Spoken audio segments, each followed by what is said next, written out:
Nouveau rendez-vous du journal de l'économie sur SICA. Mesdames, Messieurs, merci de rester fidèles à nos programmes. Voici tout de suite le sommaire. En République démocratique de Sao Tomé et Principe, le gouvernement compte sur le pétrole et le tourisme pour assurer le développement économique. On en parle dans cette édition.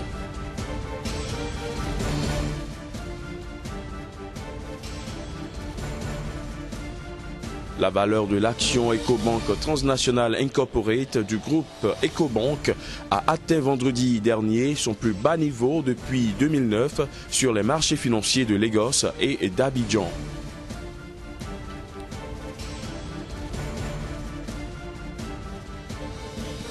Et puis au Bénin, Griffe Perso lance une compétition de vente dénommée Top Vendeur 229 afin d'amener les jeunes à développer leur potentiel et à vaincre le chômage à travers l'entrepreneuriat.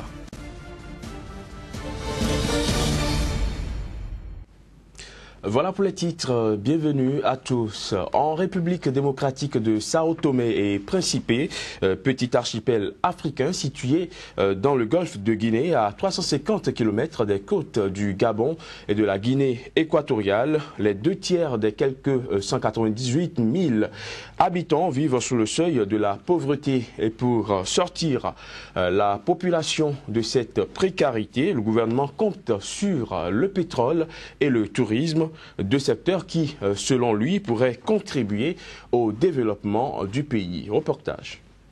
Le développement constitue un enjeu principal à Sao Tomé, où de nombreuses vieilles bâtisses coloniales tombent lentement en décrépitude, faute d'entretien.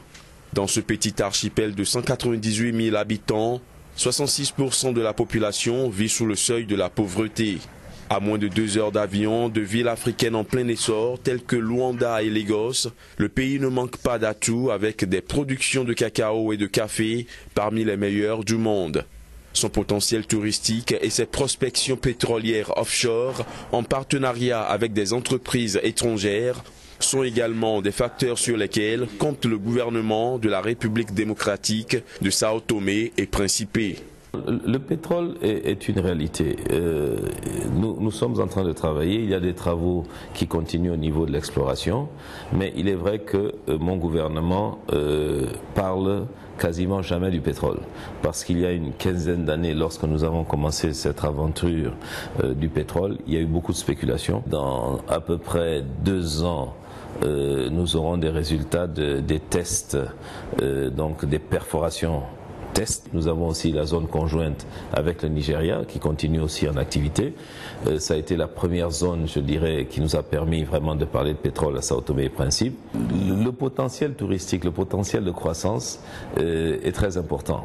Alors, on peut faire des hôtels, mais aussi on peut, et c'est notre option, développer une certaine forme de Airbnb. Le Fonds monétaire international a salué une croissance moyenne de 4% enregistrée depuis 2012 et une inflation en forte baisse. Reste que Sao Tomé dépend toujours de l'aide internationale à 90% pour ses besoins vitaux. L'opérateur de téléphonie mobile Maroc Télécom a enregistré au premier semestre 2016 un résultat net de 2,92 milliards de dirhams, ce qui représente une hausse de 3,2% par rapport à la même année l'an dernier. Le chiffre d'affaires est quant à lui estimé à 17,59 milliards de dirhams, en hausse de 6,1%, alors que le parc d'abonnés a atteint 53 millions de clients à la fin du mois de juin 2016, soit une hausse de 4,4%. Ces résultats ont été possibles grâce à une bonne performance des filiales subsahariennes. En effet, au sud du Sahara, le chiffre d'affaires de Maroc Télécom a connu une croissance de 17,1% à 7,68 milliards de dirhams. Et pendant ce temps, du côté du groupe Ecobank, les nouvelles ne sont pas forcément bonnes. La valeur de l'action Ecobank Transnational Incorporate a atteint vendredi dernier son plus bas niveau depuis 2009 sur les marchés financiers Nigeria Stock Exchange à Lagos et Bourse régionale des valeurs mobilières à Abidjan. Les détails à travers ce reportage. Le titre a plongé de 4,3% dans un volume des échanges de 32,5 millions de naira sur le Nigeria Stock Exchange. Quant à la bourse régionale des valeurs mobilières d'Abidjan BRVM, le titre a bouclé la semaine sur une note stable dans un volume des échanges de 2,9 millions de francs CFA. Il faut noter qu'il cumule désormais une perte de valeur de 37,5% depuis le début de l'année. Pour les personnes investissant en naira, monnaie locale du Nigeria, le repli est de 30% à 284,3 milliards de naira, alors que pour les personnes ayant investi en francs CFA, le repli est de 52,7% à 575 milliards de francs CFA. Ecobank est fortement exposé au marché nigérian où les défis économiques et monétaires font craindre une baisse des revenus, une hausse des charges financières et une certitude sur la maîtrise du volume des créances douteuses. Le groupe a vu plusieurs de ses investisseurs institutionnels se séparer de leurs titres Ecobank. Mais il conserve toutefois le soutien de ses plus gros investisseurs. Précisons qu'Ecobank est classé 6e groupe bancaire du continent africain depuis le début de l'année 2016. Au Bénin, les problèmes de chômage et de sous-emploi se posent avec acuité afin d'amener les jeunes à développer leur potentiel et à vaincre le chômage à travers l'entrepreneuriat. Griffe Perso, une entreprise béninoise, a lancé une compétition de vente dénommée Top Vendeur 229. Le lancement officiel s'est déroulé jeudi dernier sur le campus de l'université d'Abomey-Calavi. L'un des promoteurs de cette compétition revient ici sur les réelles motivations de cette initiative. Nous estimons que on ne peut pas réussir quand on parle d'auto-entrepreneuriat sans apprendre à vendre. On ne peut pas demander à un jeune d'entreprendre sans lui donner les notions de vente. Il ne peut pas s'en sortir, même si vous lui mettez des millions à disposition ou même des équipements à disposition, il va échouer parce qu'il ne pourra pas faire de chiffre d'affaires. Donc nous voulons, à travers cette compétition-là, déjà apprendre aux gens à se prendre en charge à travers la vente. Et les 100 qui seront directement pris en compte dans cette aventure vont finir au bout du processus métamorphosé parce qu'ils ne seront plus dans la peau de chômeurs, ils vont quitter l'esprit de chômage et c'est important. Et eux, forcément, en le faisant, ils sont issus de plusieurs familles et ils vont impacter leur famille, impacter leur environnement et ce n'est que comme ça, petit à petit, que les jeunes vont comprendre qu'ils ne sont pas des chômeurs, ils ont des potentiels et qu'il faut qu'ils se lèvent juste, sortir de chez eux et travailler même s'ils n'ont pas de l'argent. Parce que l'expérience de Top Vendeur 229, c'est de s'inscrire avec 1000 francs et de finir au bout de 3 mois, 90 jours avec une entreprise clé en main. Et cette expérience, c'est juste un miroir pour montrer l'exemple, mais également c'est de la réalité. Parce que même si vous n'avez pas du capital, vous pouvez vendre et faire du chiffre d'affaires et faire du bénéfice et au fur et à mesure constituer votre propre capital et créer votre entreprise. Les partenaires financiers se font rares et les conditions même d'accès à ces financements, vous savez de quoi on parle, il faut des garanties, il faut beaucoup de procédures. Mais si vous vous levez chaque jour et vous travaillez et à distribuer des produits, même si ce n'est pas de Griffe Perso à distribuer des produits, vous pouvez petit à petit vous constituer un capital et lancer vous-même votre entreprise. C'est le concept et c'est la dynamique dans laquelle nous sommes en train de nous lancer. Mardi, journée bourse dans le journal de l'économie sur SICA. Aujourd'hui, nous parlons des organismes de placement collectif sur valeurs mobilières. Ce sera avec Monsieur Bourse, juste après ceci.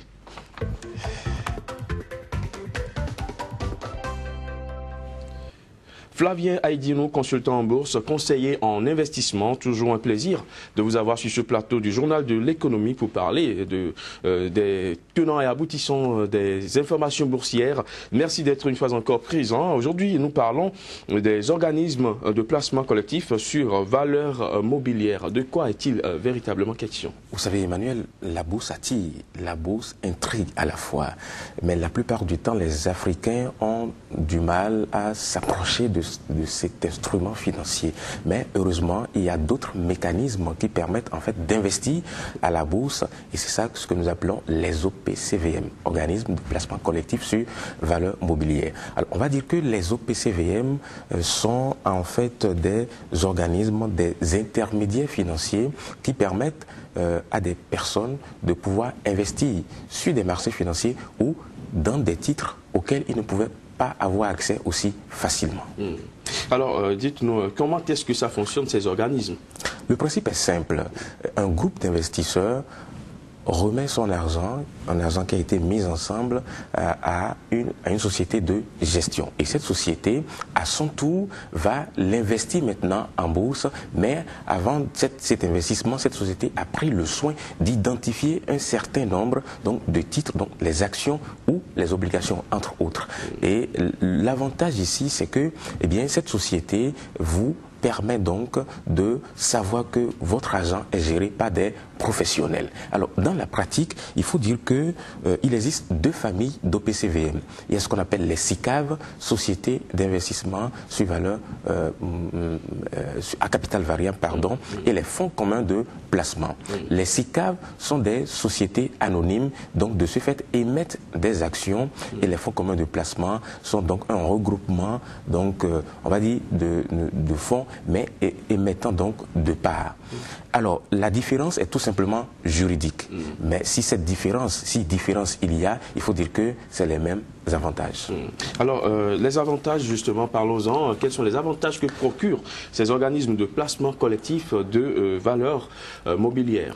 Premier avantage, c'est la diversification. Vous savez qu'on dit dans l'un de nos adages, on ne met pas tous les œufs dans un même panier. Le principe s'applique éminemment lorsqu'on parle des investissements en bourse. Vous savez que pour investir en bourse, il faut beaucoup d'argent.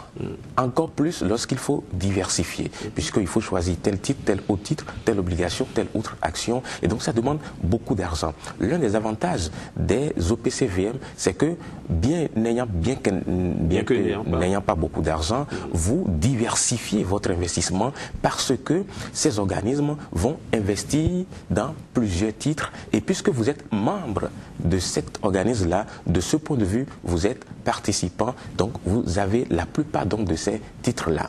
Et l'autre avantage, c'est le gain.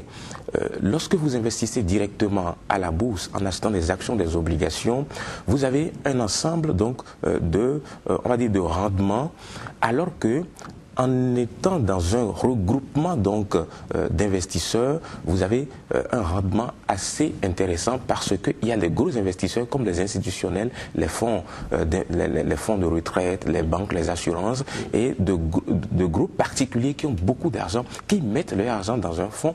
Et donc, de ce point de vue, plus le montant à investir est intéressant, plus le taux ou le rendement qui est proposé est plus élevé. Et donc, ayant pas à cet organisme-là, vous bénéficiez d'un taux de rendement assez supérieur à ce que vous auriez eu si vous alliez directement investir dans les actions ou les obligations de façon individuelle. L'autre avantage, très rapidement, oui, pour finir, l'autre avantage, c'est que vous gagnez du temps et vous ne vous fatiguez pas à savoir qu'est-ce que je fais, quelle autre action, quelle analyse je fais. Vous laissez votre argent géré par un professionnel.